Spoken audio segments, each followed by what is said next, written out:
Hi, Hi. Adriana. Hi, Farah. How are you? I'm doing so good, and you?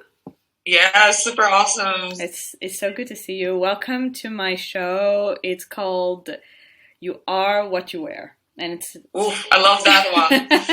do a little intro to Adriana. She's my good friend, and she's a Polish-born. You're Polish-born and Yes. living in London right now. And she's an artist, extremely talented fashion illustrator and also musician. And she's come out with amazing pieces of art over the years, as well as music. And some of her collaborations are with designers like Oscar de la Renta, Ted Baker, Roberto Cavalli, Tod's, The Reserved, H&M, amazing, Harper's Bazaar, and Vogue. So she has an amazing reputation, as you can see, in the fashion and art industry. And how we know each other is I saw your work on Instagram, and I was like so attracted to your energy and your art. And I remember I was just commenting and sharing with my community because I just really love what Adriana does. And I will link her, like you will see her name on the screen, and you have to check out her profile. She's so talented. And then you actually came to, so we started like chatting, I remember.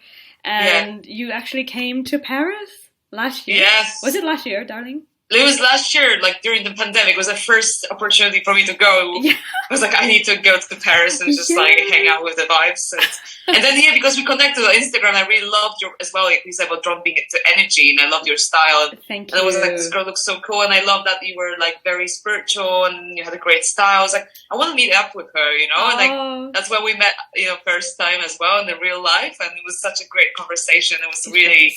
Almost, I would say, life-changing as well. So I'm really grateful for that time, I loved meeting you too. It was so cool to actually meet in real life. And then, so since then, tell me what's been happening. You've come out with a new single called Shiny Dress.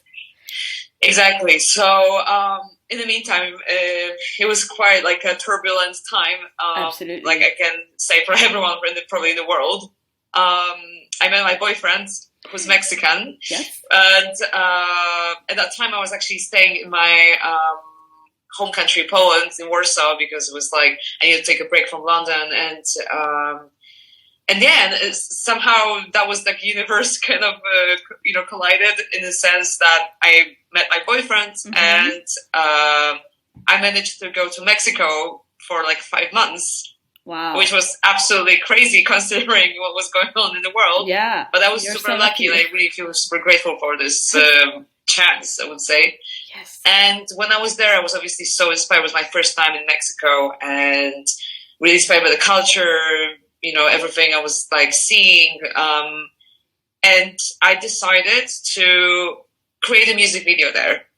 Because basically, also the reason why I was in Paris last time, was because I was supposed to do a music video there in Paris. Oh, wow. But because it was so complicated, like there was so many restrictions, it was just getting crazy. And I was like so upset, but I really had to call off the shoot. Like it couldn't happen. But it's crazy how, again, I got this opportunity still to manifest a new music video, but it was a totally different country. It was a different song, but it just perfectly merged. And that's why... it was just, I took a chance and I'm so happy because that music video is coming out this week on Friday, 22nd of October. Oh. And it's also my directing debut. So it's like a lot. I put a lot of effort into this production, but I'm super excited about it. Yeah. Wow. Is it your first time directing your own music video too? Yeah, oh my gosh, amazing. Because I felt like it's not my first music video. Like I've worked with directors before, and it was an incredible experience because I'm trained as an illustrator and art director, so I never really had, an opportunity to grow in the film industry apart from my own music videos. And I learned a lot so much being on set and just and I love that community of filmmakers, and I felt really home as well. Wow. So after like 3 music videos, I felt really confident. Like okay, I feel like I can make it, because I had a very clear idea of my vision, the narrative and the song. And I was just like, why should I give it to someone if I have a very clear script? Absolutely. So the biggest challenge was to find a team in Mexico, because obviously I don't know anyone apart from my boyfriends. And it is magical though, because I was like, kind of, having that mindset, universe, if you want me to create a video there, like, please help me. Like, please help me find the right people. And literally, that's how I came across, the first DOP, with his name CD, and he was an amazing, super friendly, very talented DOP, the camera operator.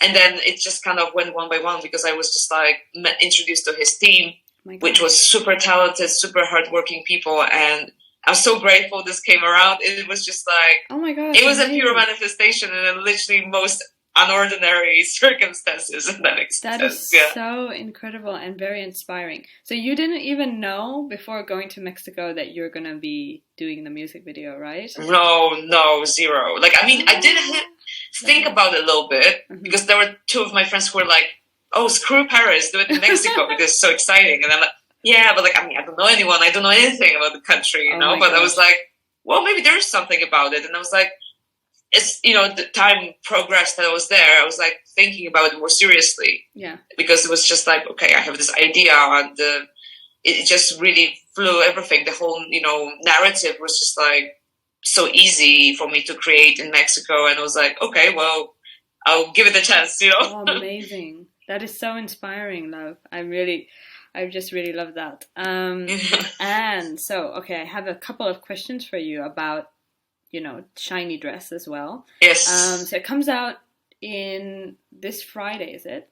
Yes. Friday, 22nd October. So I will leave a link to that, because it's going to be out when this is out. And so tell me, what is it about? Like, what's the story, and how did you come up with it? Right, so it's really crazy, because Paris is involved as well in the story. Okay. In actually massive way.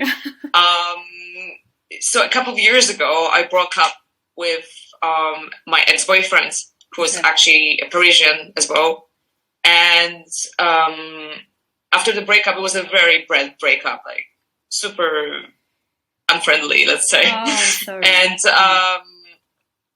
I was sort of like feeling like I really wanted to not look back and try to move on ASAP. Like, I really was like, I don't want to dwell on it. I felt the resentment towards the whole situation. So I was like, it didn't even deserve my attention. But what really upset me was that I still felt held back emotionally inside. Like, I couldn't really move on like this as much as I wanted to. Yeah. And also part of my healing process was like, I decided to go to Paris, because Paris, the last memories were involved with that man. Right. But I was like, no, I love Paris. I don't want to have attachments to this. I will recreate my new memories. So I went there. I did this like iconic photo shoot in a shiny dress. Oh. It's one of the best photo shoots I've ever done. Wow. And I was so happy with the results. And like, and literally, this is one of my favorite dresses. It's from Rotate. And then I was like walking around in the city in Paris at night. And it was super strange, because I felt like, people would look at me, they were super friendly. And I love Paris at night, and everything's super magical. But it was really frustrating me inside, because I felt like inside I don't feel fully healed as much as I wanted to. So I'm like here, shiny, glamorous, walking in Paris, but I still feel held back by the breakup in a way. Yeah. So, and that gave me the idea for the song. When I came back to London, I was just like, I wrote the song about that experience. And it just came to me. It was like, I felt like a ghost inside of the shiny dress. So it was like, that shiny dress is almost like this kind of symbol for moving forward and giving you the strength to shine through your difficulties, even though you feel hard, like, and dead inside, if that makes sense. So it's kind of like, I lingered onto that shiny dress, because that shiny dress kind of like helped me move on. Yeah. And I wanted to just share this like as an experience that, even if something is hard to move on, if you didn't have a closure, because that was also the painful thing. I didn't have a closure with the whole situation.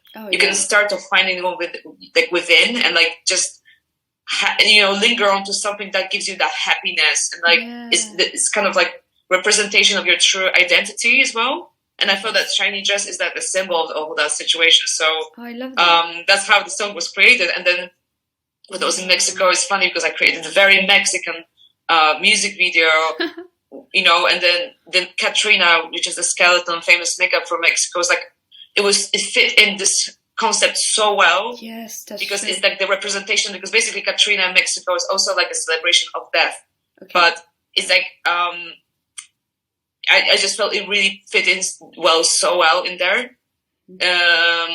Because Katrina is also like, and so artistic. It's a symbol of like her being, happy despite the death and like moving on, and, in the afterlife, so it was just like perfect. Literally everything very beautifully, like poetically collided, even though we're talking from a story that happened in Paris and was the kind of,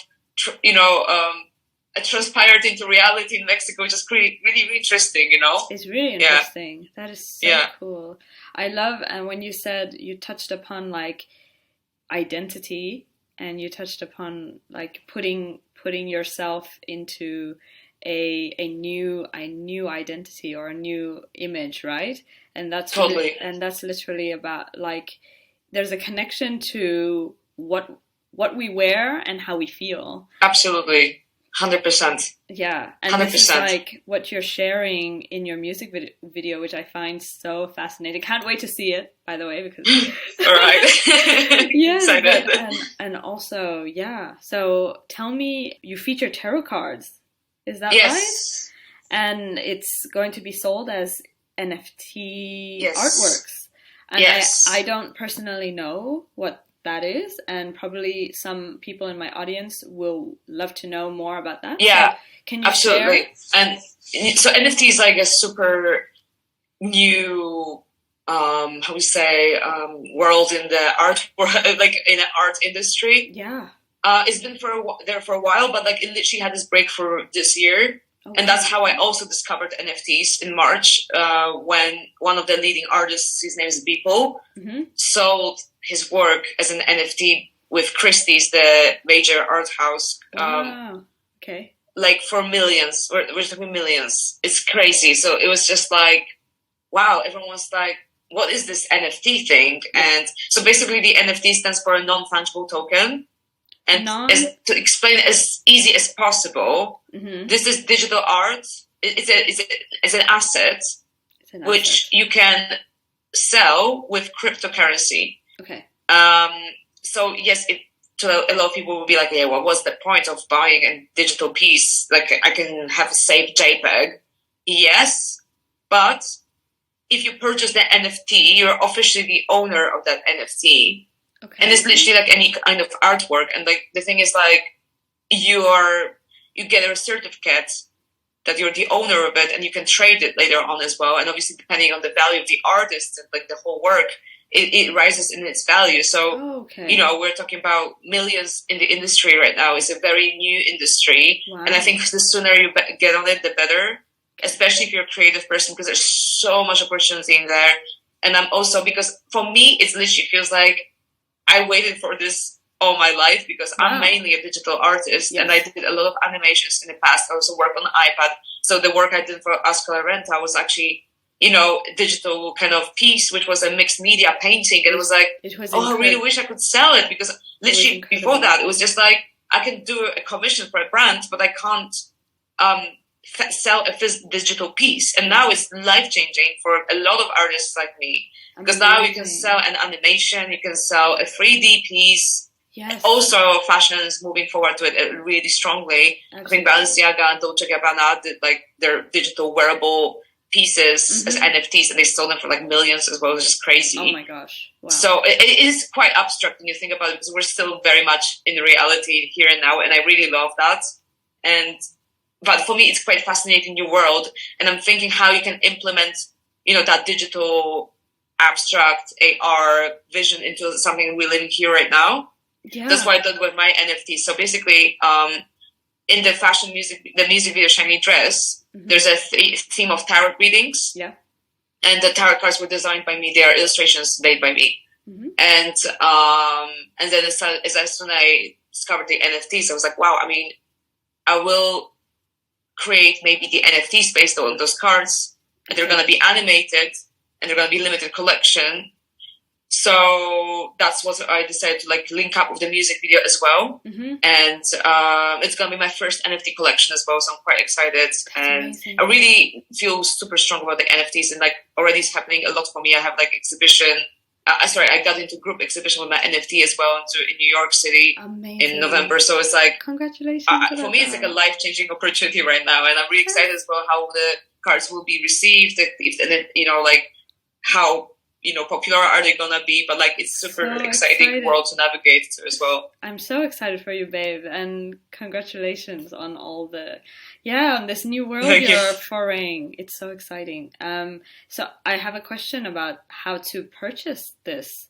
Is it like you have to have cryptocurrency to purchase? Yeah, that's a really good question as well, because that's what a lot of people are confused about. So basically, you need to create MetaMask wallet. It's you know, when we have like digital bank accounts, so you basically need to create like your own crypto wallet. And I would recommend MetaMask. Is one of them. It's very easy. The process is super easy. You just literally create a wallet. You have to put on there like as much as you want. It can be like $1 or something. It doesn't matter. And so then it's like a bank account. Or exactly. Yeah. So you can basically transfer your whatever currency it is, let's say euro, you put it on there, and it automatically transfers into the cryptocurrencies. And there's like different cryptocurrencies, like ETH is, you know, one of the cryptocurrencies like really popular.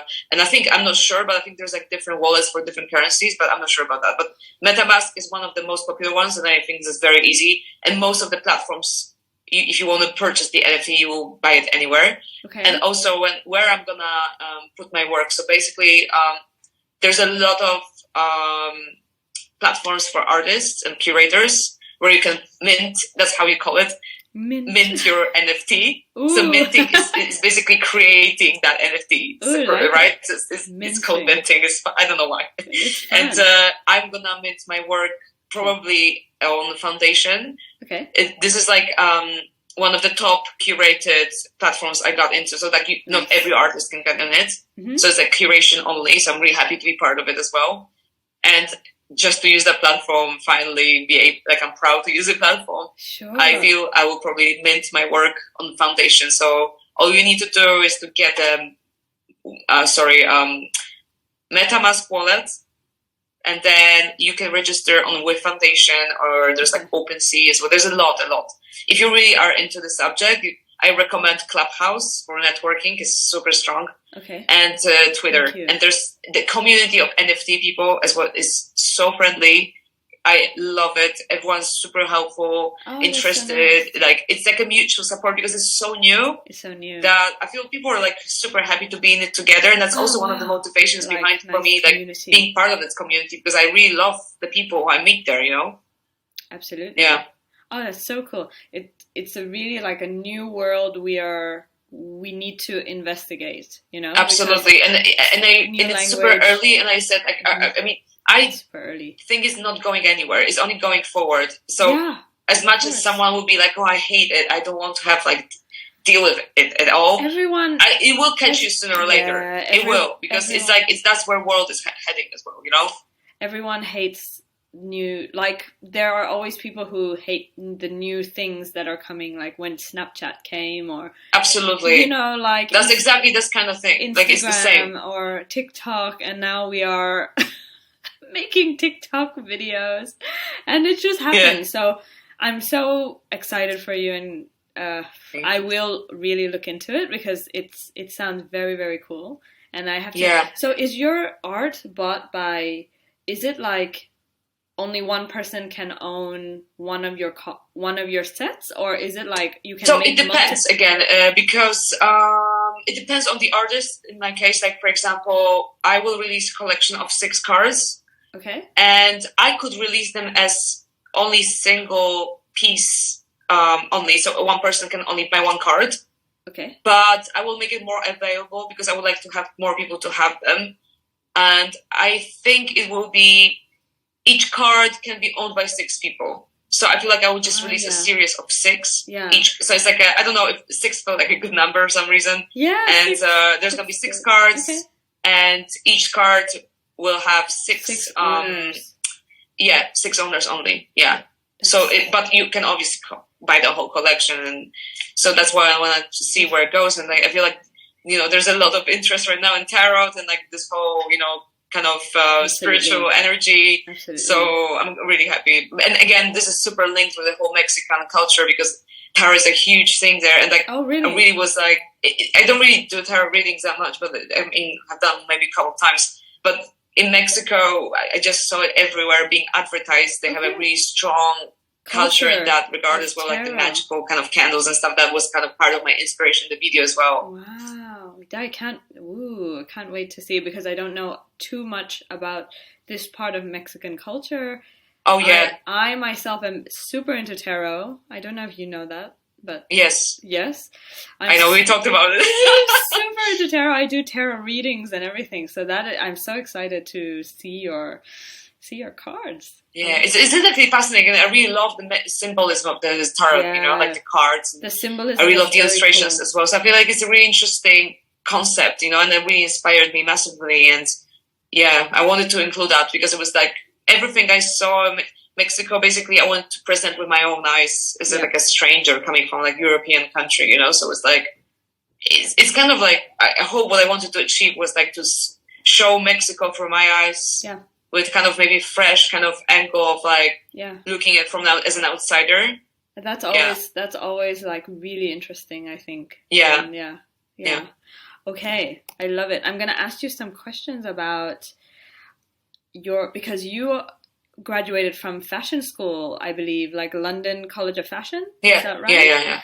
And so you have such a unique profile that you're also like, you graduate from fashion school and you're fashion illustrator, and so you've done graphic design, and also you're a director, so you've done movies, and then so you're like very very, very artistic. So tell me, for you, how has your style and image changed through the years, and was it always something that you focused on, or was it like, when did you come into like your true self?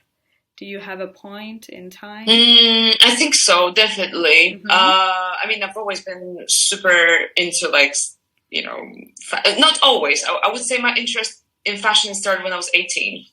Before I was really don't care at all, almost.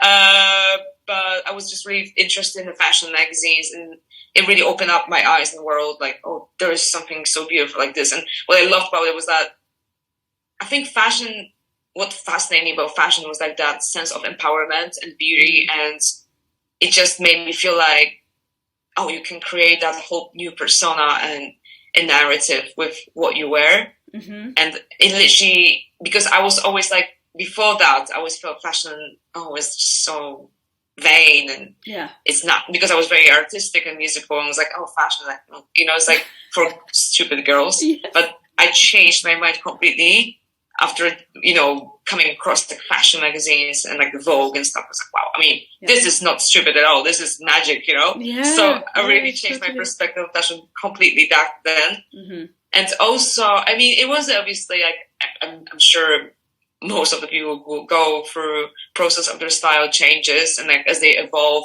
Absolutely. And I would say moving to London massively changed my style as well. When was massively that? Like being there, because like, I had like influences for sure from like, at that time, like Eastern European fashion, which were not always super good taste, I would say. I'm sorry, but it's changed now. But like I'm talking about like 15 years ago, situation. Yeah, sure. And but I've always been really into like street stuff from London. I really love that kind of vintagey vibe. So I was really also always into vintage fashion. Okay. And I always tried to always purchase like also like there was a time in my life where I collected vintage dresses wherever I went, like from Berlin or New York, and I really loved that. Wow. Even I wrote my dissertation, like my final, like I actually wrote my BA thesis on vintage fashion because I was so fascinated with it. So but then cool.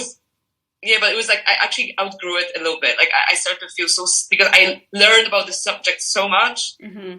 I started to feel I'm a bit sick of vintage fashion for some reason. Don't get me wrong, I love the vintage cuts. Like I really love 90s fashion and like the, you know, I actually love 80s as well. I'm really obsessed with that. Your shiny colors, video, you know. Yeah, your music video is kind of 80s inspired, yes, isn't it? Like absolutely. That's why I'll always have that reference to 80s fashion. Yeah. And I just love the shiny colors. Yeah, the shiny. I mean, I love also nowadays like 70s and, you know, like the slinky, totally sparkly dresses. I really love the glamour of, you know, that style. Yeah. And and yeah, I mean, but at some point, I feel my style started to change when I started to pay attention more to the quality of the clothing I'm wearing. Mm-hmm. So I mean, I started to invest in pieces, which I still wear now. Let's say, I bought the piece 4 years ago, and I still wear it now, and I feel amazing. Yeah. So that's when I think this change of style also occurred. I started to invest more in like timeless pieces. Obviously, still quite avant-garde, and like I like to wear something that's like, you know, unique, and you know, it's kind of like classy but cool. Like I love your style, for example, as well, because it's kind of similar to mine, I think. Yeah. Like I like also being comfortable. Like I don't like to feel too restrained by the clothing I'm wearing. Yeah. So it's like it's either timeless, classy, good quality clothing, and comfortable. Mm-hmm. And like blazers is one of my favorite things to wear. Like yours, I love the blazers. I love a good pair of sneakers. I love a good pair of boots. Like also Parisian aesthetic in your style. Oh yeah, and I think that's what started to change in me as well. That I started to be more drawn to Parisian style, because I'm absolutely in love with like. I think my favorite high street brands now are from Paris and in France. So Mage, like Coupless, I'm obsessed. Yeah. Totally. What else is like Sandro? You know, like these kind of like, obviously I wish I could afford, you know, Balmain is my favorite. But oh my god, Balmain. Yeah. I have one t-shirt from Balmain. But like, yeah. And I have sneakers from Balmain. But as I say, these are like my investment pieces, and I try to invest in something like, okay, I know that will last, and like, it's kind of timeless. Like, let's say, you know, the color wise as well, it will not go out of fashion. So it's not like some neon crazy skirt that I pay for, like, let's say €500. Absolutely. Like, I try to look at things that, okay, if I invest €500, I want to make sure this is something I'm going to wear in 5 years. Okay. But I like to I'm more of a person, I've become a person who buys a couple of pieces in a season of a really high quality, rather than a lot of stuff that I will throw away. And also I'm very, very conscious of the sustainability. So I'm like, I don't want to buy stuff that I will throw away or I will hate after a couple, you know, I will wear it once and stuff like that. Me too. I think that's the constant struggle. It's like the balance of, you know, finding those quality pieces that you will wear years and years, and then sometimes you just want like a really trendy, like right now. Exactly. And then you just want to inject it into your wardrobe and then just be done. But yeah, I think that's why I'm like definitely less flashy than I used to be because of that. But you feel. Yeah, but also, as I said, I think it's also part of my mindset. I feel like I just want to look cool, effortless, chic a little bit, you know? Yeah, that's why I wanted to ask you next. Like, how does it make you feel now that like you've changed your aesthetic now? Like your clothes are more quality, and you're wearing things that you've been wearing a lot because the quality is lasting. So how does that make you feel in your style, your image? Has it elevated your feeling, like your sense of expression? Or talk to me about that. Absolutely. Like I feel like definitely more mature. Yeah. Okay. Interesting. Yeah. I feel like more classy. I don't know what to say. Like I feel more mature. It's like I want to be perceived as like this, you know, a female who's got her thing together. And like I always feel like if I have a meeting and if I go out, my clothes represent me. So I want to show that, okay, to be honest, I have this like, I feel definitely more confidence. Yeah. Because I feel like, okay, if I'm wearing something of quite high quality, it just makes me feel good and like mature as a person. And it's funny. I have this like recent thought that I kind of have now. I apply before I buy something. I was like, I see, let's say, a dress, and I'm like, would I wear it to the meeting with this X person, like who's like a top curator? And if the answer is no, then I will not buy it. Oh, that's such a good, I'm like, literally, because I had that last week when I was in London. I was like, oh, I wanted to upgrade and buy something to like update my wardrobe, buy some new pieces to my wardrobe, you know. And then it literally was the question I asked myself, like, well, will I wear it to the meeting with this important person? And I'm like, yes, I would wear that. And I bought it. But if it was something that was like kind of not quite there, I'd be like, oh, no. Unless, again, if you want to buy it for a party, like, okay, if you want to just have it for like outing or like whatever, then it's totally fine. But like, I try to buy things that make me feel good and empowered. Yeah. And so you would say that like, as you've like developed in your career as well, that's really important for your image, that you are... that you're presenting yourself, and also like it's affecting how you feel when you wear quality items, right? Yeah, super. It affects a lot, like my career, and it's a part of me. Like I think what we wear is part of our image, especially you and me. Like people who are involved in this industry. Is like the thing is like I really because it's easy to, I think.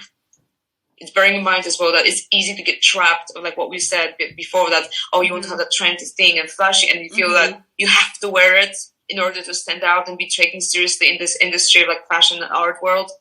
But honestly, I see that it's not really the case. I think more is about the quality, absolutely, the good brand, and people really don't care that much. Like honestly, I that's what I learned throughout the years as well. Like because I used to think, let's say 6 years ago, that if I have to have the most trending thing, and otherwise nobody will want to talk to me, nobody will take me seriously. But it's BS, because I really see it's the opposite. Like if you know what you're wearing and you feel confident and you feel like you're feeling really good because feeling that pieces that you're wearing are like of high-end quality. And especially if it's classic cuts, nobody cares if you bought it even last year. That's also my point is, I think, because it's like, okay, you can buy a super great blazer that is timeless. If you got it on sale, whatever, nobody will care that this is last season, because if it's a timeless piece, that's the beauty of timeless piece. Like nobody cares. Like it looks good on you. So last season kind of doesn't exist, really. No. Yeah. It's just like kind of what we hear on series, on media, on TV, like, oh, that's so last season. Like that's, I've heard that a lot in movies and series, and it just really brainwashes you, but it's false. Right? That's so true. It's so true. So true. Like, I think that's important to know. Like, I mean, I wish people were more aware of it, because I think that would probably stop a lot, like, fast-paced fashion. Yeah. And I'm talking about, like, those online retailers. I don't want to say names, but we know. I think we all know what we're talking about. But I think it's really, like, it's almost like a...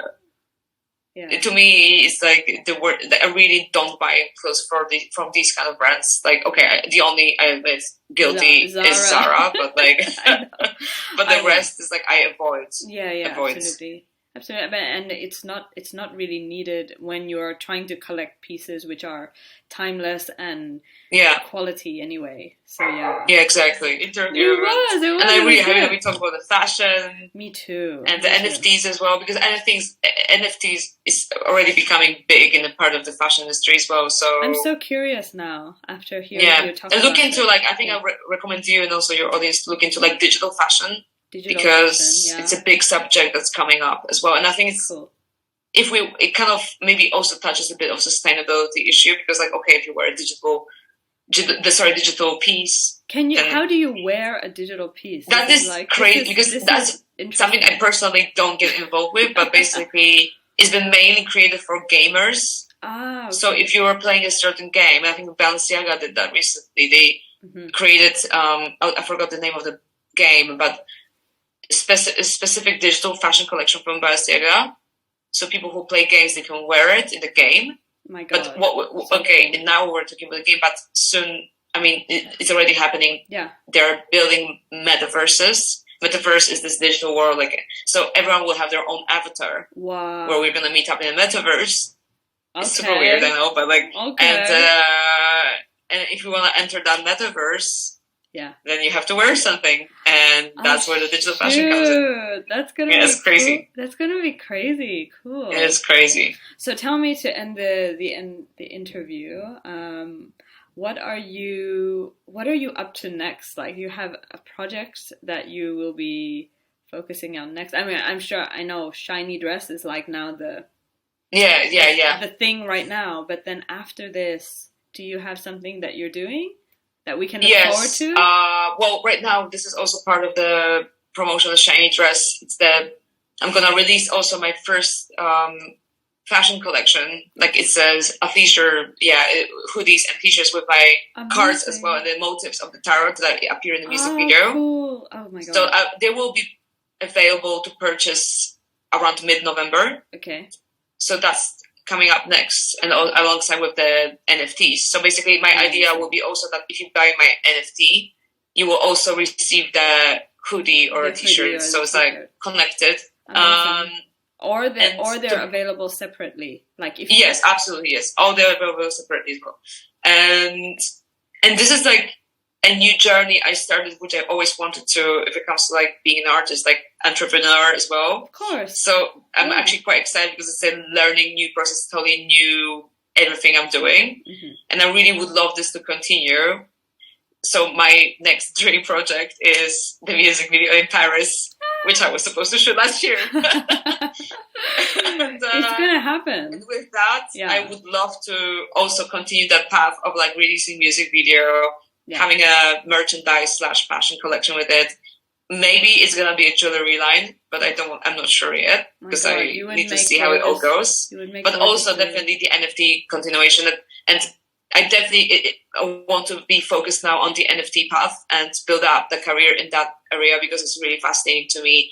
And I already have some ideas I would love to develop also in Paris with portraits of women in Paris and turning it into NFT. So it's a lot of things I want to continue doing that path, like the, fashion designer / artist, director, and musician. And I think the beauty of the NFT is that this really allows me to thrive in this direction finally. So I don't have to be limited, you are a director, you're like an artist. Because NFT is like this new world you create, whatever you want. And I think that's what the magic about the NFT is. It's so and we are both so, much into spirituality and manifesting. And I really think whatever you want, and you feel you can imagine this, you can have it. So let's manifest it. Fingers crossed it will work out. So cool. And you can see, you guys, Adriana is someone to watch. So definitely follow her. I'll leave. You have also a YouTube channel, right? Like, where your music video will come out, and then Instagram and anything else you're gonna give me, I'll link it below. And so definitely follow Adriana on all the channels. We'll be watching you, darling. Thank you so much. Thank you. I'm really happy to connect with your community. I love your vlog. I love everything you do. Thank you. You're such an inspiration. So I'm really, really honored to be interviewed today by you. Thank you so much. And so as you are to me, and I'll look forward to seeing you in Paris very soon. Yes, very soon. Okay. Thank you. Thank you for being here. Bisous. Merci. Ciao. Bye bye.